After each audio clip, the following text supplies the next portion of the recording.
Ah bah ça y est, le film est enfin sorti et c'est le retour de la 3D. Je kiffe cette technologie. Le DGS présente les critiques de films pour savoir si c'est un coup de cœur ou un coup de gueule. Ah oui, et aussi il y aura bien évidemment des séries à critiquer. Bon allez, action.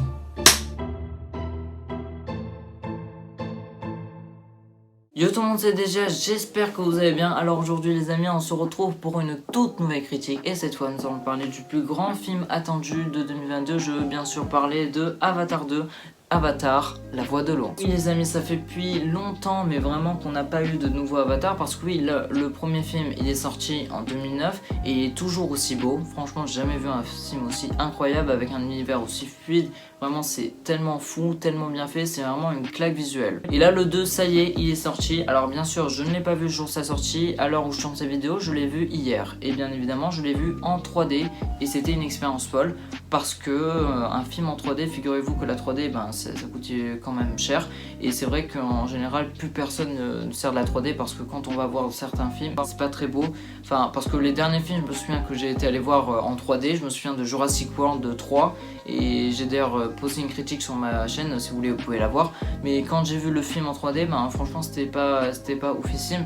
Mais là, quand j'ai vu Avatar 2, j'ai vraiment halluciné. Alors bien sûr, vous allez tout vous dire, je vais tout vous dire concernant tout ce que j'ai ressenti concernant cette expérience parce que vraiment il y a beaucoup de choses à dire vraiment. Alors ce film est toujours réalisé par le plus grand James Cameron qui a d'ailleurs réalisé le précédent volet. Donc du coup le film se déroule plus de décennies après les événements du premier volet et là cette fois Jake Sully et Neytiri ont formé une famille avec plein d'enfants et là en attendant il y a la revanche des humains avec le colonel Quaritch qui est de retour et ça ne vous inquiétez pas, on va revenir après.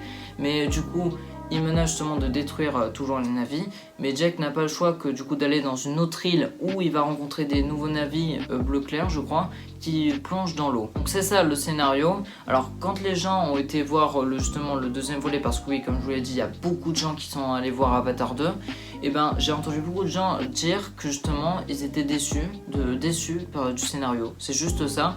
Et pourtant moi quand j'étais allé voir le film, bon déjà j'avais quelques craintes au début mais pourtant quand j'étais allé voir en 3D, ce qui est incroyable, franchement j'ai adoré. J'ai vraiment adoré. C'était une claque visuelle et c'était mieux que le premier. Je suis vraiment très sérieux. Alors peut-être que vous n'êtes pas d'accord avec moi, mais je vais vous expliquer. En commençant comme d'habitude par les points positifs sur ce film, à la fin des points négatifs. C'est comme ça que je procède dans mes critiques. Alors bien sûr si vous n'avez pas vu le film Avatar 2, je vous invite à quitter cette vidéo parce que oui, il y aura des spoilers. Donc attention, c'est un avertissement, je vous le dis. Quittez maintenant. Genre vraiment, quittez. Tout de suite. J'attends environ 10 secondes. 10, 9, 8... Bon, ok c'est bon, je crois qu'ils sont déjà partis. Bon du coup pour ceux qui sont restés, on va commencer par les points positifs sur ce film. Première chose, commençons comme d'habitude par les personnages et j'aimerais commencer par Jake Sully qui est vraiment incroyable. Donc ça y est, il est devenu père, un père qui est responsable, qui veut protéger sa famille. Donc déjà quand je vois ça dans le film, ça me plaît bien. Là il joue un rôle vraiment très important et oui, ça me plaît bien. Ensuite Neytiri, oui, elle était vraiment incroyable dans ce film. Et ensuite il y a, je crois que c'est joué par Sigourney Weaver, je crois, c'est Kiri je crois, elle s'appelle comme ça. Et oui, je crois que ce personnage j'ai bien aimé. Ensuite il y a un des enfants de la famille que j'ai bien aimé, c'est Loak je crois qu'il s'appelle comme ça, après peut-être je suis pas sûr, mais je crois qu'il s'appelle comme ça. J'ai bien aimé le moment où il a communiqué avec une baleine, je sais pas quelle est la créature dans le film.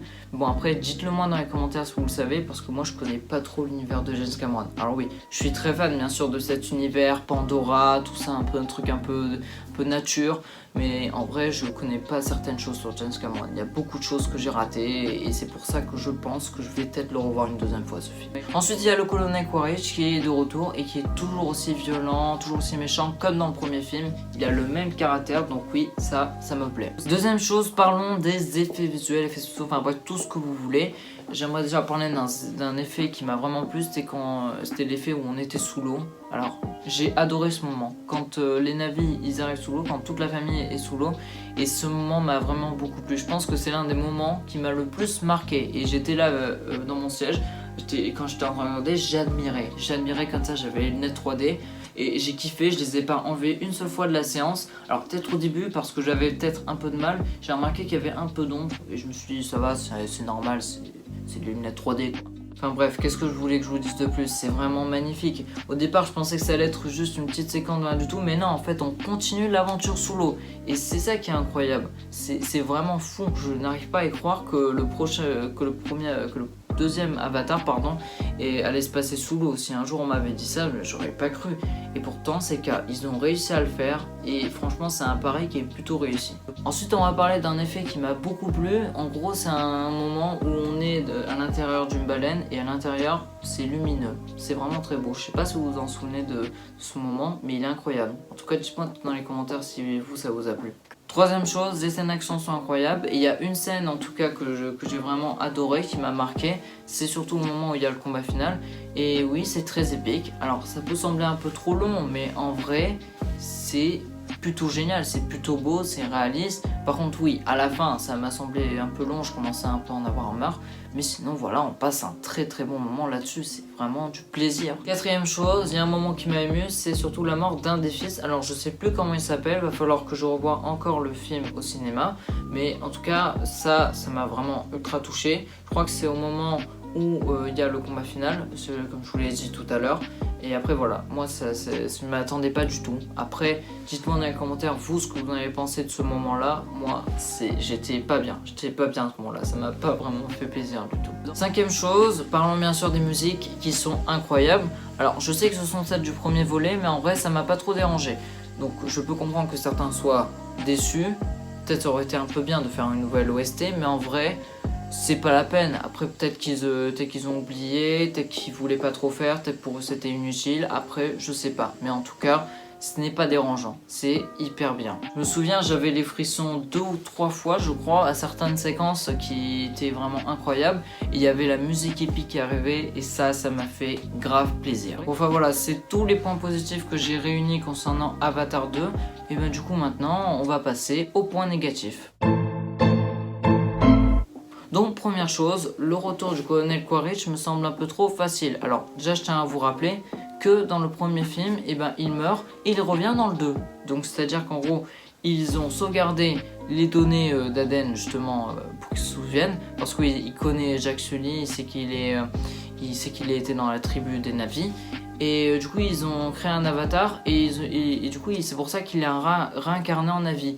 Pour du coup s'infiltrer et pour justement tuer Jack. Alors ça pour moi ça me semble un peu trop facile, c'est à dire on fait revenir ce méchant parce qu'il est incroyable et puis voilà c'est tout. Non, ils n'ont pas réfléchi sur la possibilité justement de faire revenir. Alors il y aurait peut-être pu avoir d'autres possibilités mais bon j'ai pas tout bien compris au début hein, vraiment je vous le dis les amis. Enfin bref, Avatar 2 ou Avatar la voix de l'eau si vous préférez est un film qui est incroyable, qui est mieux que le premier. Vraiment c'est une gigantesque claque, il y a des effets visuels qui sont fous, même les effets sous l'eau aussi m'ont beaucoup plu, c'est vraiment magnifique, c'est marquant.